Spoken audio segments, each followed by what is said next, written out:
Okay, remember that they're changing my voice. Before we get into the next church, let's again review this idea of fire.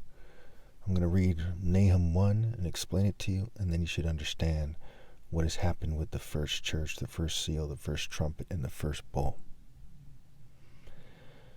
A prophecy concerning Nineveh, the book of the vision of Nahum the Elkoshite. The Lord's anger against Nineveh. The Lord is a jealous and avenging God. The Lord takes vengeance and is filled with wrath. The Lord takes vengeance on foes and vents his wrath against his enemies. The Lord is slow to anger, but great in power. The Lord will not leave the guilty unpunished. His way is in the whirlwind and the storm, and clouds are the dust of his feet. Remember, it says that mankind is going to return to the dust, right? Which one? The dust that God is traveling on when he, that's under his feet, when he tramples the world, or the dust in the earth that's being trampled, if you will, right? He rebukes the sea and dries it up. He makes all the rivers run dry. Bashan and Carmel wither, and the blossoms of Lebanon fade. The mountains quake before him, and the hills melt away. The earth trembles at his presence, and the world and all who live in it. Who can withstand his indignation? Who can endure his fierce anger? His wrath is poured out like fire. Again, his wrath is poured out like fire. The rocks are shattered before him. Okay, so now notice, that we have the cloud, and Christ is said to come back in the cloud, right? As a character in the story.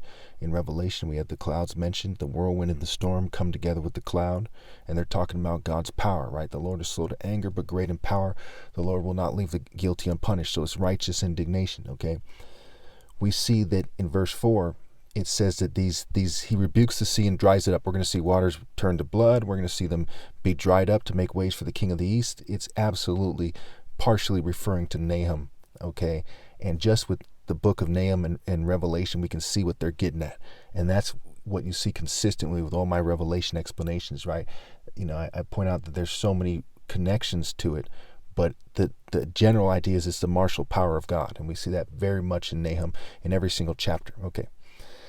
He rebukes the sea and dries it up. He makes all the rivers run dry. Bashan and Carmel wither, and the blossoms of Lebanon fade. The mountains quake before him. We'll see a mountain, right? Babylon, the destroying mountain, is all ablaze and is thrown down. Okay. The hills melt away, right? And they'll say the mountains and the hills fall on us and cover us, right? But they won't be able to, right? They're just going to suffer from God's anger. The earth trembles at his presence, the world and all who live in it. Who can withstand his indignation? Again, who can withstand his indignation, right? They're not supposed to be drugging me or fuming me or poisoning me. Okay, they're just making it worse for themselves, because God's indignation isn't just in my brain or something. Okay, God's indignation is in the spiritual realm, right? People, when they die, that's when they feel the, it's like when you get close to a fire. If you're a little bit far away, it's a little bit hot, it's a little uncomfortable, but then you get close to it, you really start to cook. That's what's going to happen when their flesh dies, okay? And they're making it worse for themselves because he's angry at them, and the evidence is in the way they are. Their denial, they're spiritually plundered, their lack of true love. We can go on and on about the evidence. Okay. It says his wrath is poured out like fire. The rocks are shattered before him. Okay. They'll dash them to pieces like pottery. Break them like rocks that aren't the rock of the Lord. The Lord is good, a refuge in times of trouble. He cares for those who trust in him. But with an overwhelming flood, he will make an end of Nineveh. He will pursue his foes into the realm of darkness, right? Where are they headed? To the realm of darkness, okay? He pursues them there. He said that's where he wants them, in the pit. Whatever the plot against the Lord, he will bring to an end. Trouble will not come a second time. So people conspiring me to cheat me out of my right to lead, people plotting against me, okay? He who plots against the Son plots against the Father in heaven, and so on and so forth. They will be entangled among thorns and drunk from their wine. They will be consumed like dry stubble. From you, Nineveh, has one come forth who plots evil against the Lord and devises wicked plans, right? They're devising wicked plans. That's, it might be their career, it might be their marriage. When you're a rebel, you're basically, all your plans are wicked, right? They're not including putting God first, okay? This is what the Lord says. Although they have allies and are numerous, they will be destroyed and pass away. Although I have afflicted you, Judah, here's the word, afflicted, and we'll get to that. I will afflict you no more. Now I'll break their yoke from your neck and tear your shackles away. The Lord has commanded concerning you, Nineveh, you will have no descendants bear your name. I will destroy the images and idols that are in the temples of your gods. I will prepare your grave, for you are vile.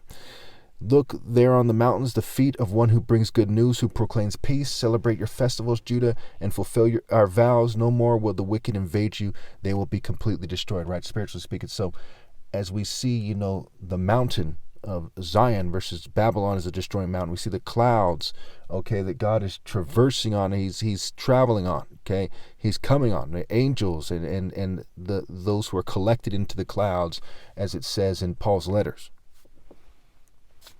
So this explains, what they mean in, when they're talking about the first trumpet and the first bowl, okay. Hail and fire, okay, mixed with blood are thrown onto the earth, right?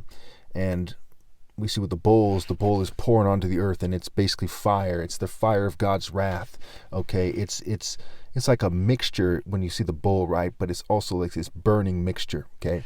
There's a lot of different ways to think of it. Burning water, burning blood, burning fire, right? Jesus turns water into wine, right? And the wine stands for his blood.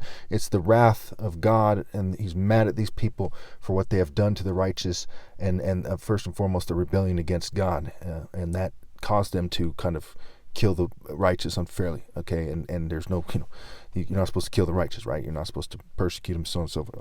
Okay, so remember that they're changing my voice. The second church is called Smyrna.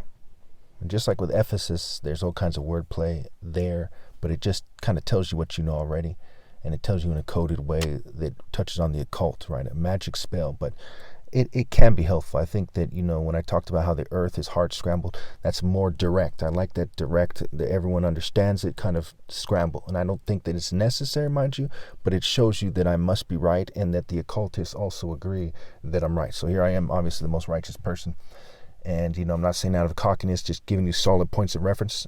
This is something God did before my soul was made. God decided on it, and so on and so forth. So they are said to be afflicted, right? When we look at the description and revelation of the church of Smyrna, but they don't say how, right? It doesn't say, that this is something that God did to them, or this is something that the rebels did to them, or that God allowed nature to do to them, some plague or something. They didn't say how they're afflicted. But I think that when we look at everything, we kind of piece it together. I think that they are referring to them actually being spiritually afflicted. So we see the seal. Okay, it's open. There's a fire red horse and a large sword. Okay, it's given, and they're given power to cause people to war against each other. So just like in the first seal, there's parallels to their deity Apollo, who they superimpose on Horus, who the simple answer is superimposed on Ares, right? Haro Ares is said to be one of his original forms, if not his original form. Okay, so the second horse is more like Ares, right? Mars, the deity of war, right? He causes people to go to war. He has a large sword. Mars is not a martial art deity per se. Again, they superimpose it, right? He's wearing armor quite often. He has a kind of craftsman build, okay? And he, that's why he has a large sword. It's more suited for him than, we don't see Mars depicted with a razor sharp sword, samurai sword, or some razor sharp short swords. He's depicted with armor, broadsword, wearing a helmet, right? Helmet, and so on and so forth. Okay.